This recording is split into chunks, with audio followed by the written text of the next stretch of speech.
बातमी युद्ध सज्जतेबाबतची भारत पाक तणावाच्या पार्श्वभूमीवर उद्या सुरक्षा यंत्रणाची मॉकड्रिल घेण्याचे आदेश केंद्रीय गृह मंत्रालयानं अनेक राज्यांना दिलेत। तसंच युद्ध काळात नागरिकांना सतर्क करण्यासाठी वाजवण्यात येणारं सायरन वाजवण्याचेही सर्व राज्यांना आदेश दिलेत। आज सकाळी 11:15 वाजता व्हिडिओ कॉन्फरन्सिंगद्वारे गृह सचिवांची बैठक होणार आहे। मुख्य सचिव आणि नागरी संरक्षण विभाग देखील यामध्ये सहभागी होतील। उद्या होणाऱ्या मॉकड्रिल संदर्भात ही महत्त्वाची बैठक असल्याचं कळतंय।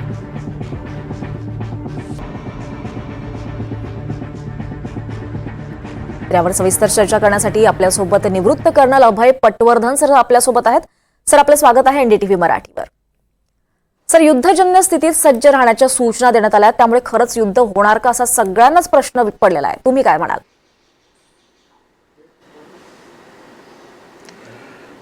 युद्ध होणार की नाही हे सरकारच्या राजकीय इच्छाशक्तीवर अवलंबून आहे। लष्कर युद्धाकरता नेहमीच तयार असतं आणि यापुढेही तयार राहील। पण ज्या पद्धतीने सध्या गोष्टी समोर चाललेल्या आहेत आणि मुख्य म्हणजे ही जी उद्याची प्रॅक्टिस आहे मॉकड्रिलची, ती त्याच्याकडे पाहता असं वाटतं की युद्धाचे ढग आता जवळ आलेले आहे, पाऊस पडायला केव्हाही सुरुवात होईल। अगदी बरोबर आहे सर। युद्धजन्य स्थितीत काय करावं आणि काय करू नये यासाठी मॉकड्रिल घेण्याचे आदेश सरकारने दिले। ही परिस्थिती नेमकी किती गंभीर आहे?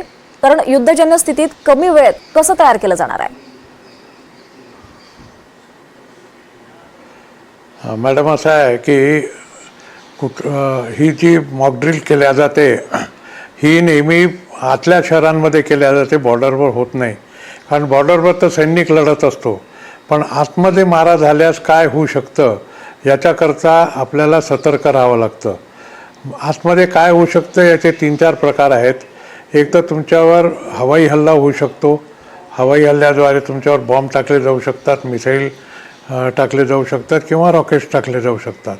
दुसरं असं आहे की तुमच्यावर क्षेपणास्त्रांचा म्हणजे मोठे जे मिसाईल्स आहेत जमिनीवर मारा करणारे, त्या मिसाईल्सचा तुमच्यावर हल्ला होऊ शकतो। तिसरं म्हणजे तुमच्यावर ड्रोनचा हल्ला होऊ शकतो। असे 3 हल्ले आतल्या शहरांवर होण्याची शक्यता असते। त्यामध्ये काय काय नुकसान होऊ शकतं आणि त्यापासून कसा आपला बचाव करायचा याच्याबद्दलच्या दिलेल्या सूचना आणि त्या पाळताना केलेली जी सराव आहे त्या सरावाला मॉकड्रिल असं म्हणतात। आणि हा नेहमी आतल्या लोकांच्या संसाधन आणि ज्यांनी बचावाकरता केला जातो। त्यामुळे माझी सगळ्यांना विनंती आहे की हे जे आपली प्रॅक्टिस उद्या होते किंवा यानंतर कधी झाली तर तिला गांभीर्याने घ्यावं आणि जे काही गव्हर्नमेंट सांगतंय, सरकार सांगणार आहे त्याच्याकडे पूर्णपणे लक्ष द्यावं। अगदी बरोबर आहे सर। पुढचा एक महत्त्वाचा प्रश्न आहे तो म्हणजे आत्ताचा जे मॉकड्रिल आहे हा आंतरराष्ट्रीय स्तरावरच्या दबाव तंत्राचा एक भाग आहे का? काय वाटतं?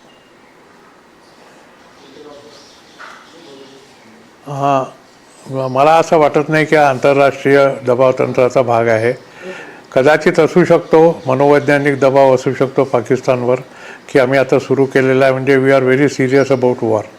पण मला असं वाटत नाही, कारण त्या पद्धतीने पाकिस्तान गोळाबारी करता आहे आणि जसं तुम्ही सांगितलं की पूर्ण बॉर्डरवर गोळाबारी होते आहे आणि भारत सरकार त्याला प्रत्युत्तरी देत आहे।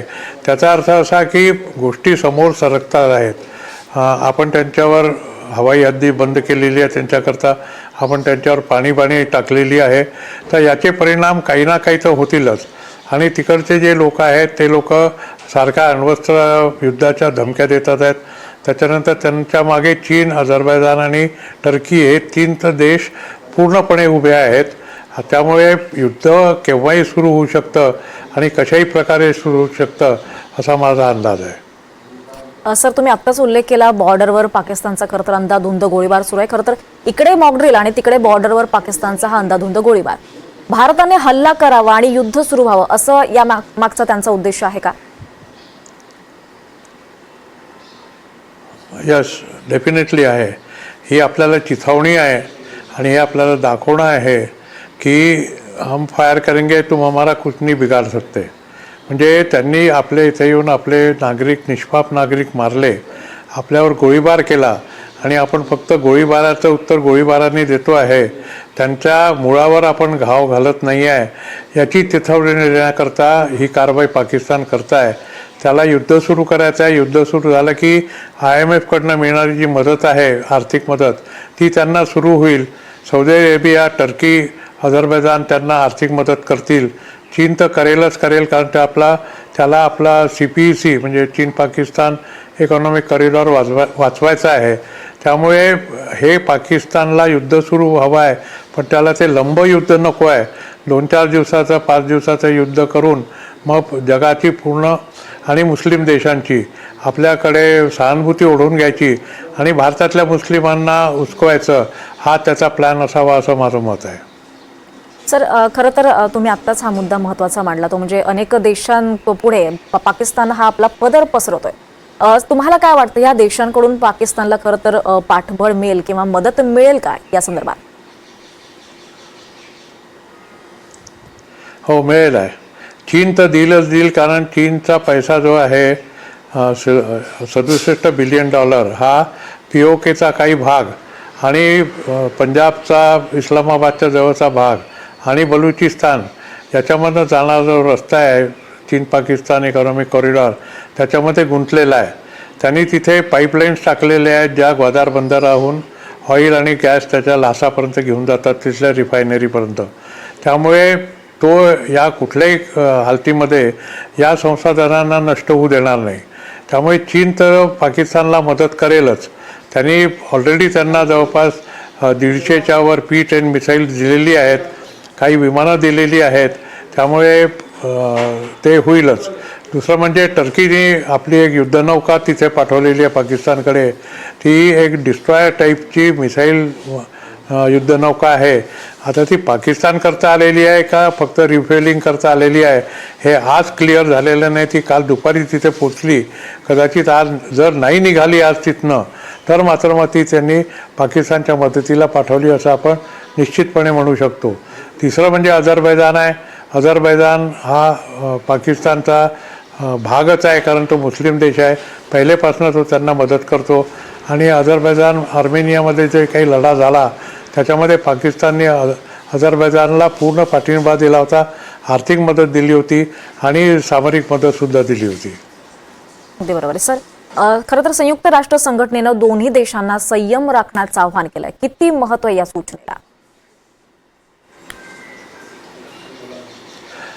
संयम राखण्याचं त्यांचं आवाहन अगदी बरोबर आहे, कारण प्रत्येकाला ही भीती आहे की भारत आणि पाकिस्तान दोन्ही अण्वस्त्रधारी देश आहेत.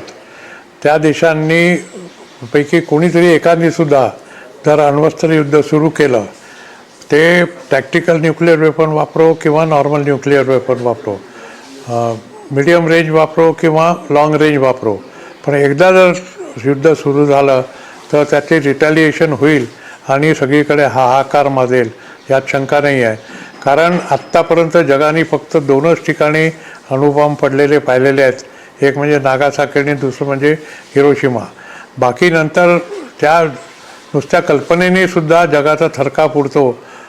अमेरिकासुद्धा 1962च्या क्युबा क्रिसिसमध्ये जेव्हा त्यांनी रशियाला सांगितलं होतं की तुमचे मिसाईल तिथनं घेऊन जा, अण्वस्त्र तिथनं घेऊन जा, त्यावेळेलासुद्धा रशियाला ते मानावं लागलं होतं, कारण संयुक्त राष्ट्रामध्ये आलं होतं. तर संयुक्त राष्ट्राची याच्यात मोठी भूमिका असते. त्यांना नाही वाटत, कारण पूर्ण जगाचं पर्यावरण याच्यामुळे बिघडून जातं. बरोबर. सर, मॉकड्रिल संदर्भातच प्रश्न आहे की सर्वसामान्यांना नेमकं कसं तयार केलं जाणार आहे, म्हणजे नेमकं कोण याचं ट्रेनिंग देणार आहे? मॉकड्रिल हे जी सिव्हिल डिफेन्स आहे हा होम मिनिस्ट्रीच्या अखत्यारीत येतो. त्यामुळे केंद्रीय गृहमंत्रालय, राज्याचं गृहमंत्रालय, स्थानिक प्रशासन म्हणजे कलेक्टर डाऊनवर्ड्स हे सगळे याच्यामध्ये, आणि सगळ्या सरकारी संस्था किंवा संघटना याच्यामध्ये सामील असतात. याचे 3-4 प्रकार यावेळेला गव्हर्नमेंटने सांगितलेले आहेत. पहिला म्हणजे तुम्ही ब्लॅकआउटची प्रॅक्टिस करायची, सायरन वाजल्यानंतर स्वतःचा बचाव करायची प्रॅक्टिस करायची.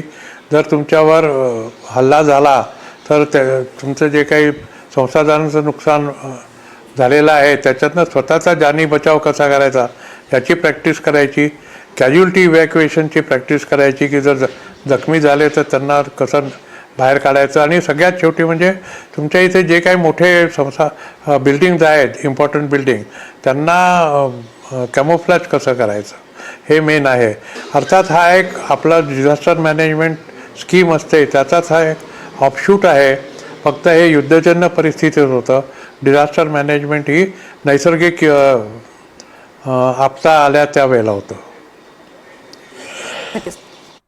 अगदी शेवटचा प्रश्न आहे सर, सर्वसामान्यांना युद्ध सरावाबद्दल तुम्ही काय सांगाल? कारण लोकांच्या मनात सध्या अनेक प्रश्न आहेत.